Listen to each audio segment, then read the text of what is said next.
Assalamualaikum warahmatullahi wabarakatuh. Saya Mira Widya Ratnasari, calon guru penggerak angkatan 8 dari SD Negeri 2 Undaan, Kabupaten Malang, akan memaparkan tugas aksi nyata modul 3.1 tentang pengambilan keputusan berbasis nilai-nilai kebajikan sebagai pemimpin.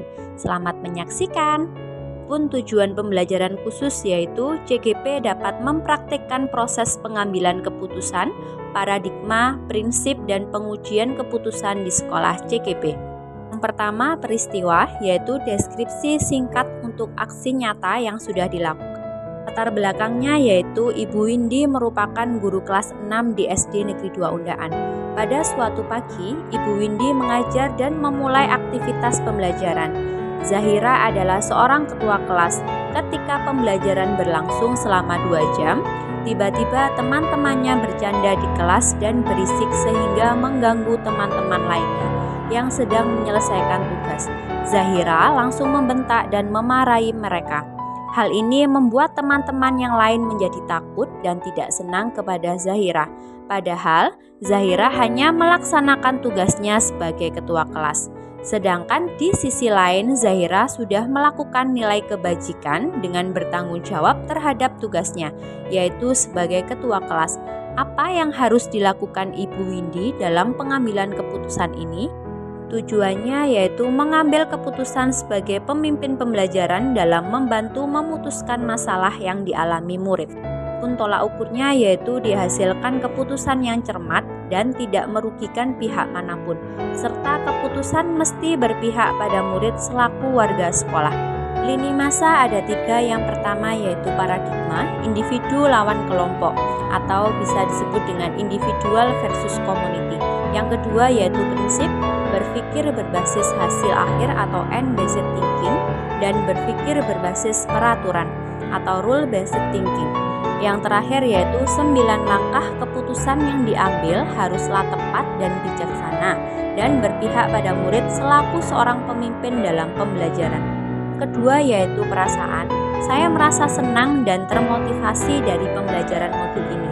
Semoga dari pembelajaran modul ini dapat mendorong saya dalam mengambil keputusan yang bijak selaku pemimpin pembelajaran. Ketiga yaitu pembelajaran. Saya merasa senang telah berhasil melaksanakan langkah-langkah pengambilan keputusan bersama dengan murid untuk mengatasi permasalahan dilema etika yang terjadi di kelas saya. Saya juga sangat bersemangat melihat respon murid antusias untuk melaksanakan kesepakatan yang dibuat sesuai dengan keyakinan kelas. 9 langkah pengambilan keputusan yang pertama yaitu mengenali nilai-nilai yang saling bertentangan. Nilai-nilai yang saling bertentangan yaitu nilai tanggung jawab dan nilai kesabaran. Yang kedua, menentukan siapa yang terlibat dalam situasi ini. Yang terlibat dalam situasi ini yaitu guru dan murid. Ketiga, kumpulkan fakta-fakta yang relevan dengan situasi ini. Yang pertama, Zahira atau ketua kelas bertanggung jawab atas tugasnya. 2. Teman-teman Zahira bercanda di kelas dan berisik sehingga mengganggu teman-teman lainnya yang sedang menyelesaikan tugas. 3. Zahira langsung membentak dan memarahi mereka. Yang terakhir, hal ini membuat teman-teman yang lain menjadi takut dan tidak senang kepada Zahira. 4. Pengujian benar atau salah. Uji legalnya yaitu kasus ini tidak ada aspek pelanggaran hukum, sedangkan untuk uji regulasi, kasus ini tidak ada pelanggaran peraturan atau kode etik di dalamnya. Uji intuisi, ada yang salah dalam situasi ini. Seharusnya Zahira dapat memberi nasihat atau teguran halus tanpa membentak atau memarahi temannya. Untuk uji publikasi, saya akan tetap merasa nyaman karena Zahira sudah menunjukkan tanggung jawab terhadap tugas yang diembannya, serta sudah terbentuknya kepemimpinan murid. 5 yaitu pengujian paradigma benar lawan benar, yaitu paradigma yang terjadi pada situasi ini adalah individu lawan kelompok atau disebut dengan individual versus community. 6. Melakukan prinsip resolusi, yaitu prinsip yang digunakan adalah berpikir berbasis hasil akhir dan berpikir berbasis peraturan.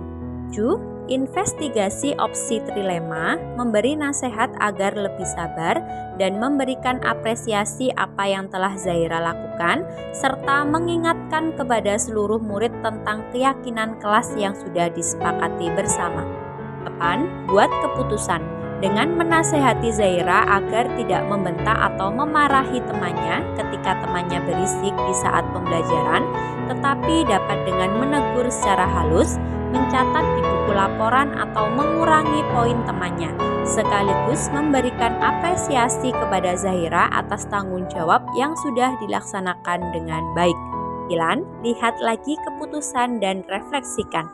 Sampai saat ini Zaira selalu bertanggung jawab terhadap tugas yang diembannya dan mulai sabar dan tenang dalam menghadapi masalah yang ada di kelas. Terakhir yaitu penerapan. Proses pengambilan keputusan yang telah saya lakukan di sekolah mungkin belum sempurna.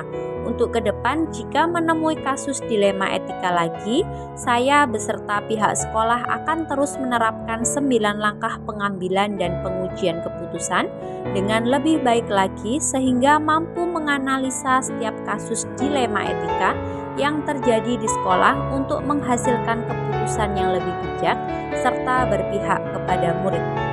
Baiklah, demikian pemaparan tugas aksi nyata modul 3.1. Terima kasih. Wassalamualaikum warahmatullahi wabarakatuh.